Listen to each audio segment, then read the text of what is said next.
ओम श्री गणगणपति नमः। श्री गणेश की वंदना कर दिन के स्वामी शुक्रदेव तथा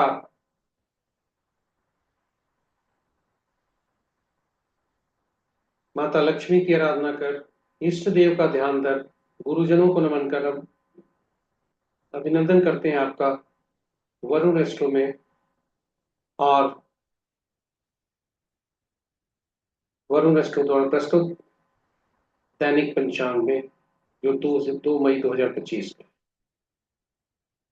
यह नित्य के भांति प्रतिदिन 5 भागों में आता है और इसका लघु रूप आपके सुझाव के अनुसार अलग से इसकी प्रस्तुति होती है। साथ ही साथ इसका एक अंश अंक ज्योतिष का अंग्रेजी में ही अलग से प्रस्तुति होती है। तो विलंब न करते हुए हम चले पहले भाग में। यह 5 भागों में है, परंतु भाग 5 में किसी भी भाग में जाने के पहले हम ये बताते चले कि इसमें डेटा जो भी प्रयुक्त हुए हैं वह दृक पंचांग से लिए गए हैं और छवि गूगल से ली गई है। यह प्रस्तुति आप तक सफलपूर्वक हम YouTube के माध्यम और उनके सौजन्य से पहुंचा पाने में समर्थ हो रहे हैं। तो चलते हैं दैनिक पंचांग के पहले भाग में। वरुण एस्ट्रो द्वारा प्रस्तुत दैनिक पंचांग का पहला भाग में आपका स्वागत है। दिनांक 2 मई 2025, माह वैशाख, पक्ष शुक्ल, शाका संपत 1947 विश्व वसु, विक्रम संपत 2082 कलायुग और कलियुग का यह 5126वां वर्ष। सूर्योदय 5:12 पर, सूर्यास्त 6:21 पर, sunrise at 5:12 AM, sunset at 6:21 PM। दिशा शुल्क पश्चिम है। फिर भी इस दिशा में यदि यात्रा करने पड़े तो जौ खाकर या दूध का सेवन कर यात्रा को शुभ बना सकते हैं। पंचांग के पांचों अंक: वार शुक्रवार, तिथि दिन के 9:14 तक पंचमी, उसके बाद षष्ठी, नक्षत्र प्राण 1:04 तक आर्द्रा, उसके बाद पुनर्वसु, योग प्रातः 5:39 तक सुकर्मा, उसके बाद तृतीय, और करण प्रातः 9:14 तक बालव, उसके बाद कौलव, और कौलव रात्रि के 8:27 तक रहेगा, तत्पश्चात तैतीय। तो ये रहे पंचांग के पांचों अंक। महत्वपूर्ण मुहूर्त में जाने के पूर्व शिव का वास, शिव को नमन करते हैं, उनका वास देखते हैं। भोलेनाथ जब तक पंचमी तिथि है कैलाश पर्वत पर है, जो कि सुखप्रद है, और तत्पश्चात जब षष्ठी होता है यानी दिन के 9:14 के पश्चात वे वृषारूढ़ होते हैं, नंदी पर सवार होते हैं, जो अभिष्ट स्थिति के लिए बहुत उपयोगी है। महत्वपूर्ण मुहूर्त में अभिजीत मुहूर्त दिन के 11:20 से 12:13 तक। अमृत का लाज नहीं है। सर्वात सिद्धि योग अपराह्न 1:04 से कल सूर्योदय 5:12 तक, और अमृत सिद्धि भी आज नहीं है। रवि योग अपराह्न 1:04 से कल सूर्योदय 5:12 तक। विजय मुहूर्त अपराह्न 1:58 से 2:51 तक। गोधूली बेला संध्या 6:20 से 6:41 तक। निशिता मुहूर्त देर रात्रि 11:25 से मध्य रात्रि 0:08 तक। रात्रि में किए जाने वाले पूजा पाठ, जब तक साधना तथा तंत्र मंत्र आदि के लिए निशिता मुहूर्त श्रेष्ठ होता है। अशुभ मुहूर्त में राहु काल 10:08 से 11:47 तक। गुलिक काल प्रातः 6:51 से 8:29 प्रातः तक। यमगंड प्रातः अपराह्न 3:04 से 4:42 तक। वर्ज्य मुहूर्त देर रात्रि मध्य रात्रि कहें 0:49 से 2:23 तक। तो ये रहे हमारे पंचांग के पांचों अंक। ये महत्वपूर्ण मुहूर्त ग्रहों की आकाशीय स्थिति को यदि देखते हैं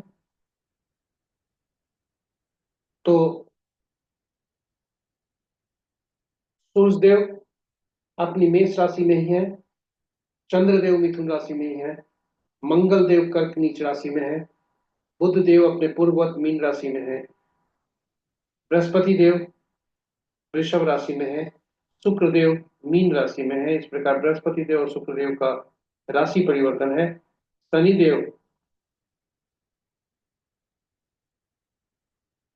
देव मीन राशि में है, राहु देव मीन राशि में है, और केतु देव कन्या राशि। इस प्रकार मित्र राशि में 4 ग्रह, शत्रु राशि में 1 ग्रह, सम राशि में 4 ग्रह हैं और स्व राशि में कोई ग्रह नहीं है। बृहस्पति देव के बृहस्पति देव की राशि में सबसे ज्यादा ग्रह 4 हैं, उसके बाद बुध की राशि में है, और तत्पश्चात सूर्य और चंद्रमा को छोड़कर सूर्य और शनि को छोड़कर शेष ग्रहों की राशियों में एक एक ग्रह है। तो ये रहे हमारे ग्रहों के गोचर की स्थिति। नक्षत्र में स्थिति जानने के पूर्व हम जरा देखें कि मई माह में हमारे ग्रहों के गोचर की स्थिति क्या है। तो सूर्य देव 15/5 को मध्य रात्रि में बृहस्पति देव सबसे पहले गोचर कर वृषभ से मिथुन में जाएंगे। उसके बाद सूर्य देव 15/5 को मेष राशि से वृषभ राशि में जाएंगे। राहु देव का 2 प्रकार का ट्रांजिट होता है, एक मीन ट्रांजिट होता है, एक ट्रू ट्रांजिट होता है।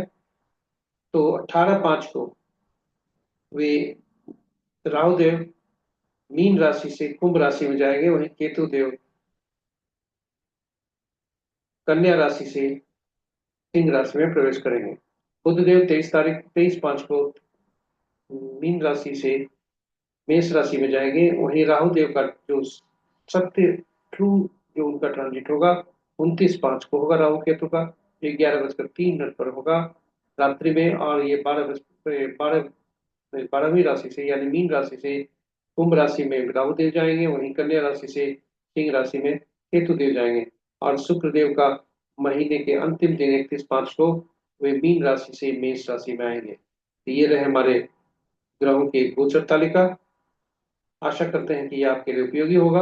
अब चलते हैं ग्रहों के हम नक्षत्र के अनुसार नक्षत्रीय स्थिति क्या है।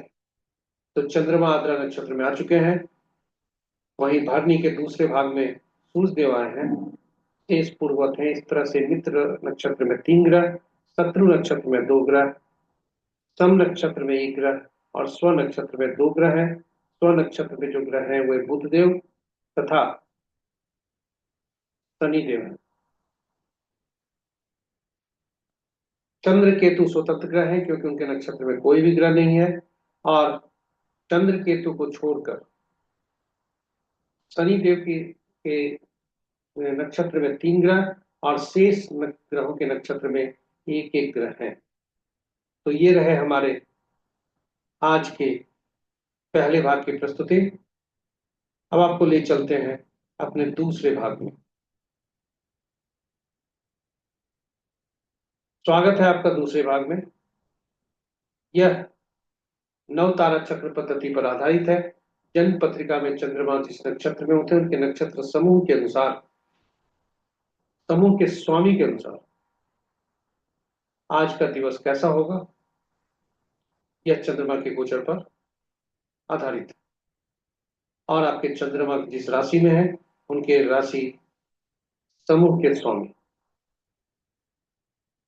तो कहा जाए इसे नवतारा चक्र भी कहते हैं। और चूंकि चंद्रमा के से गोचर का हम देख रहे हैं इसलिए इसे तारा बल कहते हैं। नवतारा चक्र की उपयोगिता को देखते हुए, चूंकि नवतारा चक्र जीवन के किसी भी जातक के जीवन के बारे में समूचा आकलन है, यह हुआ करता है आकलन, और यह बताता है कौन सी घटनाएं घटने वाली है, शुभता है या अशुभता होने वाली है। ये सारी बातें नवतारा चक्र से स्पष्ट होती है। कौन सा संबंध, हमारे घर में ही कोई ऐसा व्यक्ति है जिसके साथ संबंध बहुत अच्छे होंगे, हो सकते हैं, उतना अच्छा भी नहीं हो सकता किसी के साथ, तटस्थता भी हो सकती है, या कटुता भी हो सकती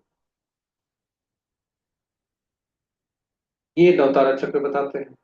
हमारा बिजनेस कोई पार्टनर है उसके साथ संबंध कैसा होगा, यह भी नवतारा चक्र बताता है।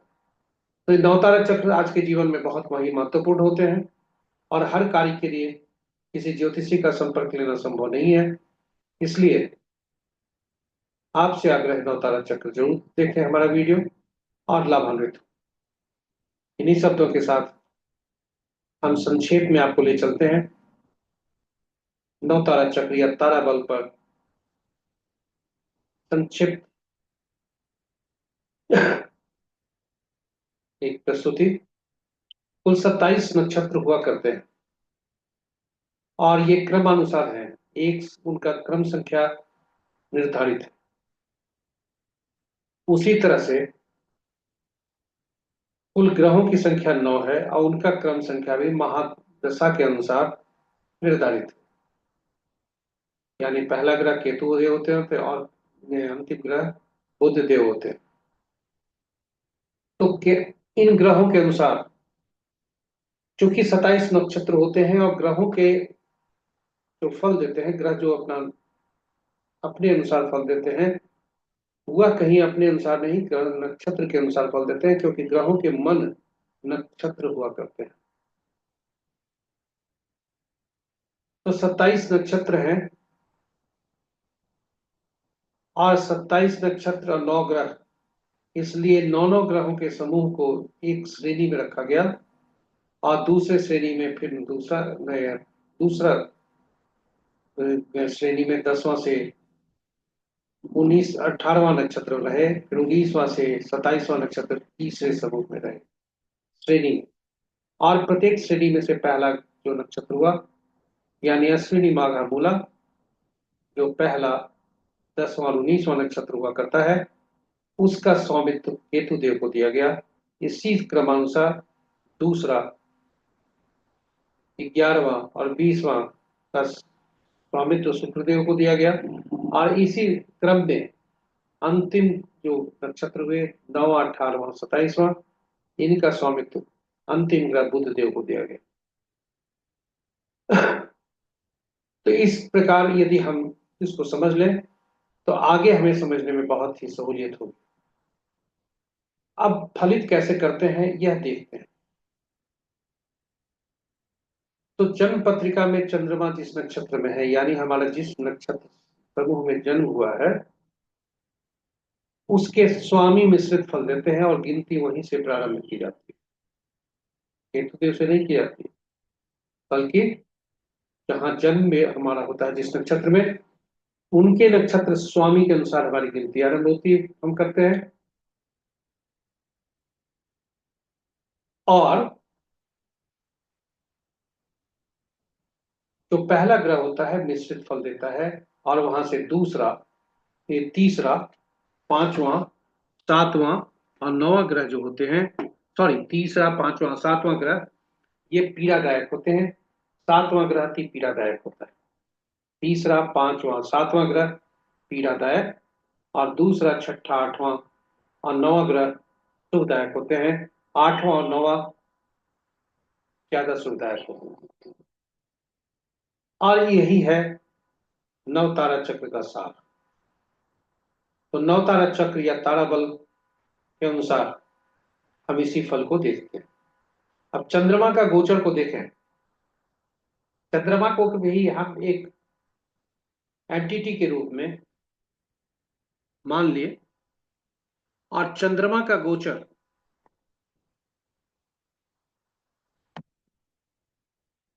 आज 1:04 तक आद्रा नक्षत्र से है, तत्पश्चात वे पुनर्वसु नक्षत्र से भ्रमण करेंगे। आद्रा नक्षत्र का स्वामित्व राहु को दिया गया, आद्रा स्वाति और सतविशस का।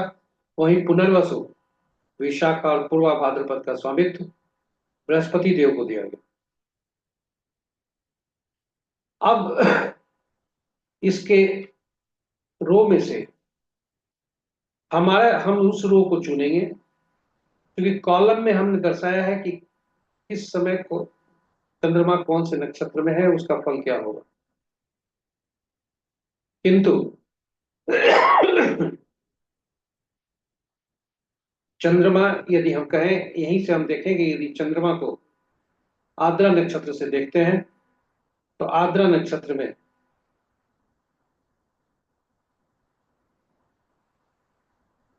वे जन्म नक्षत्र में होते हैं। और इस प्रकार तीसरा, पांचवा और सातवां, ये जो नक्षत्र हुए इनके ज्यादा पीड़ादायक।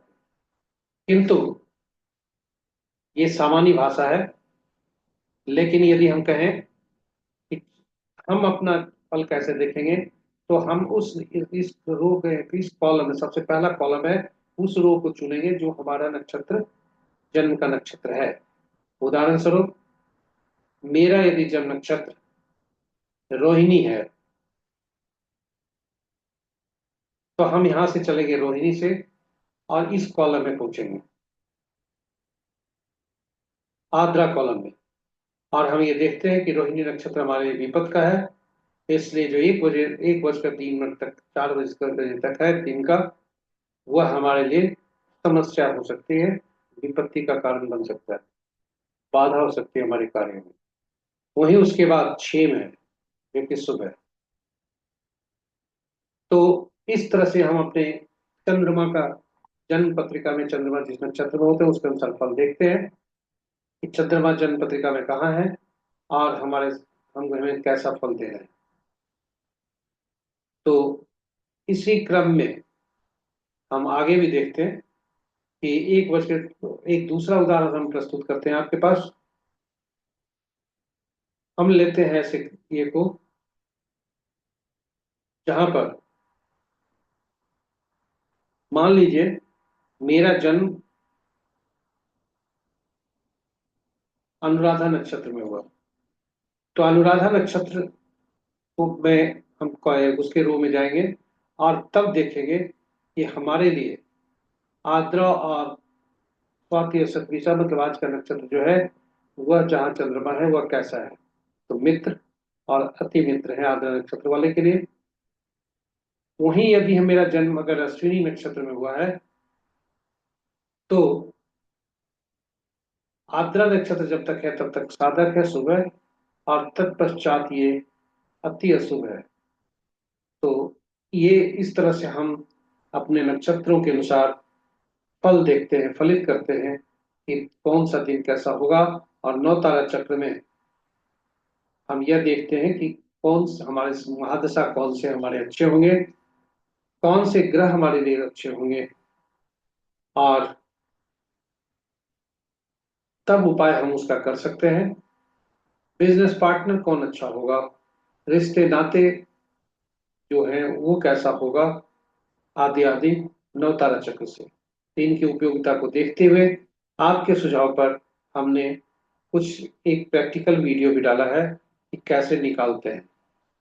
तो देर न करते हुए अब हम आपसे आग्रह है कि आप इसे जरूर देखें और साथ ही साथ शेयर करें अपने मित्रों, परिजनों और शुभेच्छुओं के बीच, ताकि वे भी लाभान्वित हो सकें और उनके जीवन में शुभता केवल बनी नहीं रहे बल्कि बढ़े भी।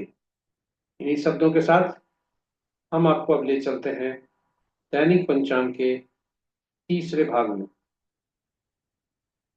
तीसरा भाग में आपका स्वागत है। चंद्रमा आज भी मेष राशि में है, मिथुन राशि में है। और जब मिथुन राशि में चंद्रमा है और कोई भी दिन का राशि परिवर्तन आज नहीं है, इसलिए हम कह सकते हैं कि मेष राशि, मिथुन, सिंह और कन्या,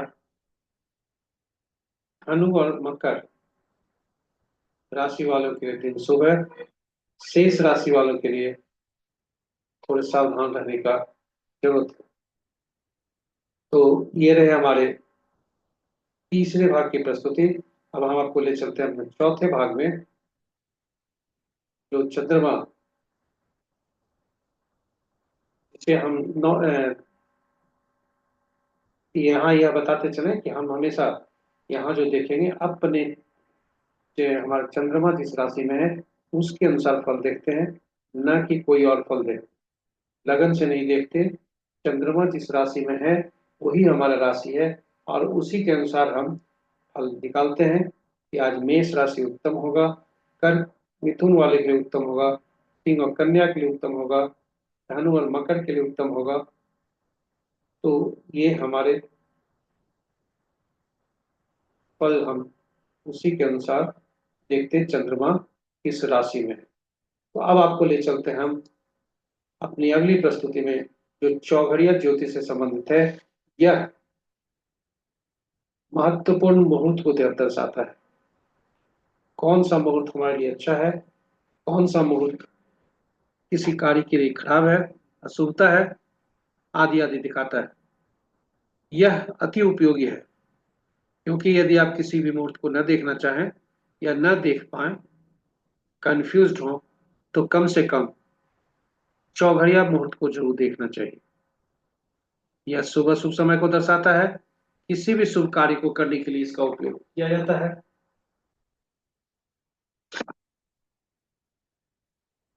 और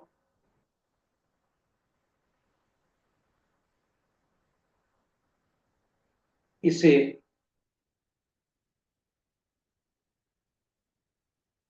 हम विशेष कार्यों के लिए उपयोग करते हैं। उदाहरण स्वरूप यदि हम कहें, चौघड़िया ज्योतिष की उपयोगिता, चौघड़िया मुहूर्त की उपयोगिता को देखते हुए, क्योंकि यह काफी उपयोगी है, हमने हिंदी और अंग्रेजी में अलग अलग वीडियो डाला है, प्रस्ताव पोस्ट किया है। हिंदी में चौघड़िया की उपयोगिता और अंग्रेजी में यूटिलिटी ऑफ चौघड़िया है।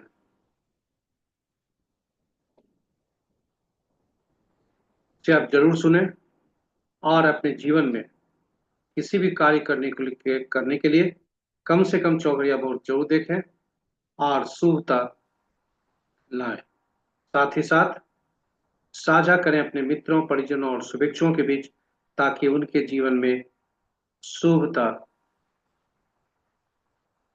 कायम रहे और शुभता बढ़े भी। तो संक्षेप में हम यहाँ बता देते हैं कि कुल 8 प्रहर दिन के होते हैं, 8 प्रहर रात के होते हैं, और इस प्रकार 8 चौघड़िया हुआ करता है, 8 दिन का, 8 चौघड़िया रात का। किंतु सप्ताह के 7 ही दिन होते हैं, इसलिए 7 ही चौघड़िया का नामकरण हुआ है। और 8वां चौघड़िया जो आदि में, सूर्योदय के आदि में, आरंभ में आते हैं, वही अंत में आते हैं। उसी तरह से सूर्यास्त के बाद जो आदि में आते हैं, सूर्यास्त के समय, वही सूर्यास्त के समय जो रात्रि का अंत में वही आते हैं। तो आज, और सप्ताह के 7 दिन होते हैं, इसलिए 7 चौघड़िया हुए, उनका नामकरण किया गया। और 7 ग्रह होते हैं जिनका स्वामी 7 साप्ताहिक दिन होते हैं, यानी साप्ताहिक 7 दिनों के स्वामी अलग अलग 7 ग्रह होते हैं। और वे सातों ग्रह कोई विशेष कार्य करने के लिए अधिकृत हैं। इस प्रकार हर चौघड़िया कोई विशेष कार्य करने के लिए अधिकृत है और उपयोगी होता है। किंतु चौघड़िया का उपयोग करते समय हमेशा यह देखना चाहिए कि दिन का चौघड़िया वार वेला, काल वेला और राहु काल से ग्रसित हो सकता है, और रात्रि का चौघड़िया काल रात्रि से ग्रसित हो सकता है। इसमें राहु काल ज्यादा अशुभता लाता है। तो जब भी वार वेला, काल वेला या राहु काल से या काल रात्रि से ग्रसित हो कोई भी चौघड़िया मुहूर्त, तो उसे त्याग देना चाहिए, उसका उपयोग नहीं करना चाहिए। और इस प्रकार हम अपने जीवन में शुभता ला सकते हैं। अब आज का ही चौघड़िया देखें। दिन शुक्रवार, इसलिए चर चौघड़िया से दिन का आरंभ होता है, जो कि वैभव आदि से संबंध है। और उसके बाद लाभ चौघड़िया है, जो कि बुद्ध से संबंध रखता है। अमृत काल, अमृत चौघड़िया सभी कार्यों के लिए उपयुक्त है। काल चौघड़िया दैनिक वृत्ति के लिए उपयुक्त है। शुभ चौघड़िया विवाह आदि शुभ कार्यों के लिए उपयुक्त है। रोग चौघड़िया दुश्मन को परास्त करने के लिए है। उद्वेग चौघड़िया सरकारी कार्यों से संबंधित। तो इस प्रकार हर चौघड़िया का कार्य निर्धारित है। तो आज का चौघड़िया देखें, चर चौघड़िया से दिन आरंभ हो रहा है जो कि शुक्रवार है। और अमृत और काल चौघड़िया दोनों अशुभता से व्याप्त अधिव्याप्त है दिन के। और रात्रि के लाभ चौघड़िया भी अशुभता से अधिव्याप्त है, इसलिए इनका त्याग कर तब आगे बढ़ना चाहिए अपने कर्मों में और कर्म क्षेत्र में। इन्हीं शब्दों के साथ हम आपको ले चलते हैं अपने अंतिम प्रस्तुति में, जो कि अंक ज्योतिष के अनुसार कैसा दिन रहने की संभावना है। तो चलते हैं अंतिम प्रस्तुति।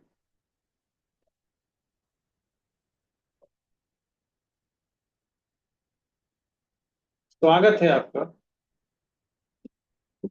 हमारे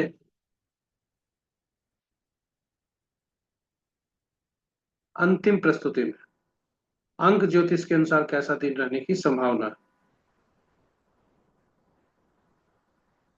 हमने अपने पूर्व के वीडियो में बताया है कि अंक ज्योतिष में 1 से 9 अंक ही ज्यादा प्रभावी हुआ करते हैं और उसी का ज्यादा प्रयोग किया जाता है। तो अंक ज्योतिष में हम जो अंकों का प्रयोग करते हैं वे एकल अंक ही प्रयोग करते हैं तथा जन्म तिथि, माह और वर्ष से निकाले गए जन्म तिथि का योग और जन्म तिथि, वर्ष और माह का योग ही ज्यादा महत्वपूर्ण हुआ करते हैं। शेष, क्योंकि यही अंक हैं जो कि हमें ईश्वर द्वारा प्रदत्त है। शेष अंक हम खुद बनाते हैं, खुद लाते हैं। तो आज का अंक, यदि हमें आज के अंक में जाने के पहले यह थोड़ा बता दें कि यदि हमें अंकों का समूह मिलता है तो हम उसे उनमें प्रयुक्त हुए सभी अंकों का को योग कर एकल अंक में परिवर्तित कर और तब अंक ज्योतिष में उसका विवेचना करते हैं। यदि कोई अक्षरों का समूह शब्द मिल जाए और वे शब्द से हम अंक ज्योतिष का आकलन करना चाहिए, जैसे नाम, काम का सिटी, टाइटल इत्यादि, तो हम उन उस शब्द में प्रयुक्त हुए अक्षरों के अंकीय मूल्य को उसके समक्ष लिखकर या कहे उस अक्षर को, उस शब्द को उनके अक्षरीय मूल्य से परिवर्तित कर जो परिणाम स्वरूप अंक हमें मिले उन अंकों को जोड़कर एकल अंक हम जो प्राप्त करते हैं वही हमारे लिए महत्वपूर्ण हुआ करते हैं। उसी तरह से मोबाइल संख्या भी, आदि आदि। तो आज का जो दिन है उसका इसका तिथि 2 तारीख होता है, उसका योग 2 ही होता है और 2/5/2025 का योग 7 होता है। 2 और 7 का संबंध कैसा है यह जानने के पूर्व चलिए चलते हैं आज के विभिन्न मूलांक वालों से, क्योंकि जन्म तिथि का जो योग होता है मूलांक होता है और जन्म तिथि, वर्ष और माह का योग भाग्यांक होता है। तो आज का जो तिथि है 2/5/2025 जिसका भाग्यांक 7 है, यानी 7 का संबंध विभिन्न मूलांक वालों लोगों के साथ कैसा रहने की संभावना। तो 1/10/19 28 तारीख को जन्मे जातक सूर्य देव इनके स्वामी बनते हैं। एक मूलांक होता है, 1 और 7 का संबंध तटस्थता का है, इसलिए दिन सामान्य होने की संभावना है। 70 से 80% सफलता का दर होने की संभावना है। यदि ऐसे जातक ज्योतिष से संबंधित विद्या हासिल करते हैं तो उनके लिए अति शुभ होने की संभावना है। वहीं 2 11 20 29 तारीख को जन्मे जातक इनका मूलांक 2 होता है, चंद्रदेव जिनके स्वामी होते हैं। 2 और 7 भी तटस्थ हुआ करते हैं, इसलिए 30% सफलता का दर होने की संभावना है। और किंतु इन्हें इंट्यूशन, बहुत जल्दी हो जाता है, किसी भी घटना का घटने का पहले से इनका पूर्वाभास हो जाया करता है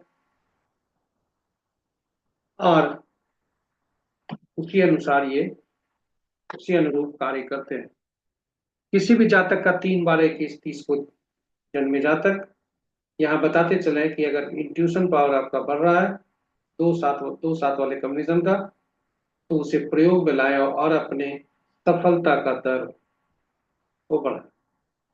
वही 1 मूलांक वाले का ज्योतिष से संबंधित कार्य करने से जो सफलता का दर 70 से 80% है, वह बढ़ सकता है। 3 मूलांक वाले 3 12 21 30 तारीख को जिनका जन्म होता है और बृहस्पति देव जिनका स्वामी होते हैं, शत्रुता का संबंध है 3 और 7 का। फिर भी यदि शिक्षा क्षेत्र से जुड़ता है जातक और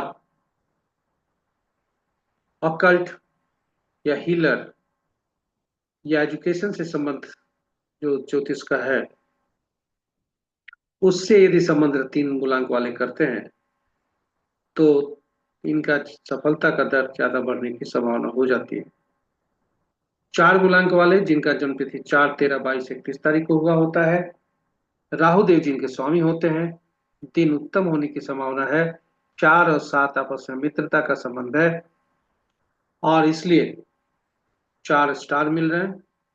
90 से 100% सफलता का दर होने की संभावना है और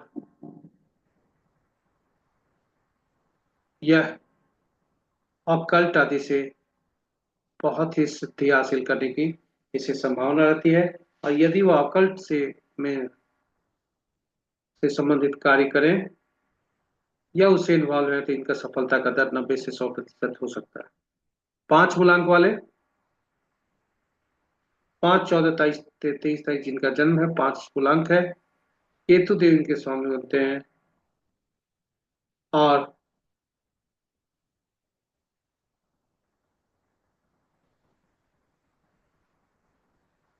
बुध देव इनके स्वामी बनते हैं।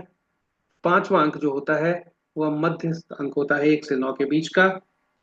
तटस्थता, 5 और 7 का संबंध तटस्थता का है। 3 स्टार मिल रहे हैं। 80 से 90% सफलता का दर है और यह ऑकल्ट के लिए बहुत महत्वपूर्ण है। 6 मूलांक वाले 6 15 24 तारीख जिनका जन्म होता है, शुक्रदेव जिनके स्वामी बनते हैं, दिन उत्तम होने की संभावना है और 6 और 7 का मित्रता का संबंध है। 3.5 स्टार मिल रहे हैं। 80 से 90% सफलता का दर होने की संभावना है और स्पोर्ट्स के लिए तथा खेल संबंधी विद्याओं से यदि वे लैस हैं या उसमें अपने आप को इन्वॉल्व करते हैं तो सफलता का दर बढ़ सकता है। 7 मूलांक वाले 7 16 25 जिनका जन्म तिथि है, 7 और 7 का संबंध अच्छा नहीं होता, इसलिए कहा गया है कि अपने मोबाइल में भी 77 7 7 आदि नंबर नहीं लें।